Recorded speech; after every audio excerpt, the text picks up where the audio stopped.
Stay with the impact as far as COVID is concerned. And South African tourism is currently compiling a post-COVID-19 recovery plan for the sector.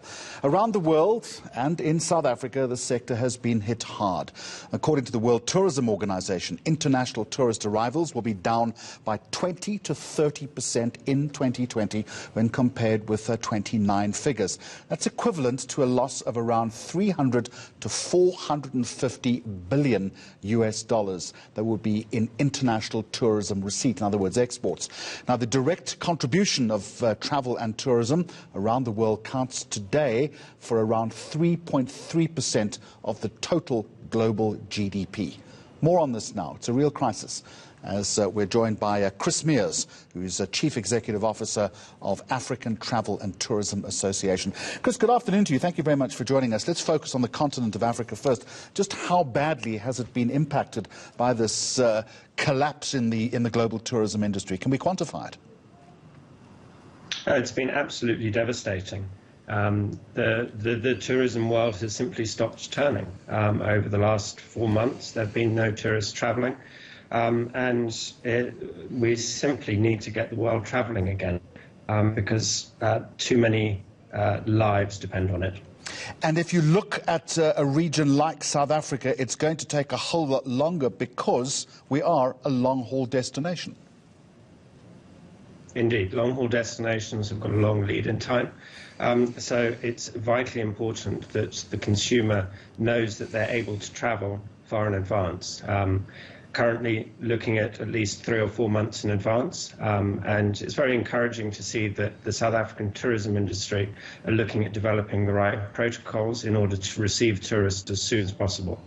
It would be your wish that the focus starts, I understand, with OR Tambo International Airport, given its importance as a hub to the rest of the region. Oh, totally. OR Tambo has always been Southern Africa's hub. And with the frequency of flights coming in there, and it links to the whole of the Southern African region. And the consumer, especially out of the traditional source markets, will look at travelling to multiple destinations within Southern Africa. So it's vitally important that while regional countries do start opening up, that South Africa can provide that hub status, even potentially before you can actually welcome international tourists to South Africa as a whole.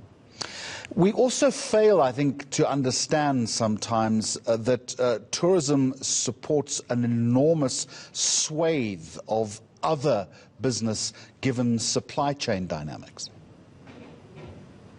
Yeah, no, totally. I mean, the tourism industry, it's a people-based industry, and people are consumers.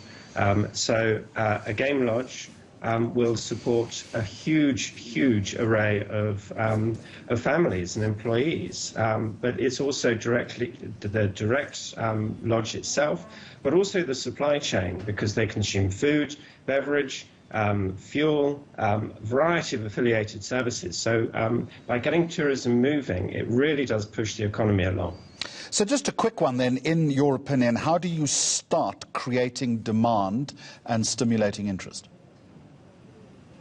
Well, first thing is indication that the country is open, the country is ready for business, and South Africa is very much travel ready. The protocols are being put in place in order to keep the consumer safe, to keep the staff safe as well. And we've got to get that message out, and we've got to get that to the key source markets. They are itching to travel. I know here in the UK, everyone wants to get away. Everyone wants a change of scene. And Southern Africa really ticks the boxes because there's space, there's energy, and it's just the right place to be able to go. Chief Executive Officer of the African Travel and Tourism Association in the UK, Chris Mears, thank you very much indeed.